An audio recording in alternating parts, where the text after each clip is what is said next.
Hello everyone, I hope সবাই খুব ভালো আছো, সুস্থ আছো। আরও একটা lunch box packing idea share করতে তোমাদের সাথে চলে এলাম। অফিসের জন্য হাজবেন্ড মহাশয়কে আজ সকালে লাঞ্চ বক্সে কি কি দিয়েছিলাম চলো সেটা তোমাদের সাথে শেয়ার করে নিই। প্রথমে গরম গরম সাদা ভাত, এরপরে আজকে গোল গোল করে শুধু শশাই রাখলাম, কোনো ফল দিলাম না।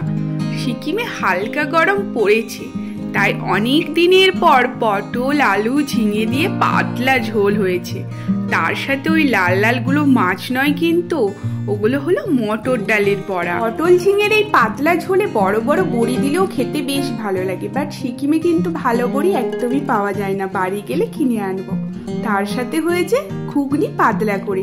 এগুলোই আজকে আমাদের লাঞ্চে হয়েছিল। আর তোমরা সবাই লাঞ্চে কি খেলে, তার সাথে আমার এই লাঞ্চ বক্স আইডিয়াটা তোমাদের কিরকম লাগলো ছোট্ট একটা কমেন্ট করে জানাও। তোমাদের কমেন্টগুলো পড়তে আমার বেশ ভালো লাগে। Thank you.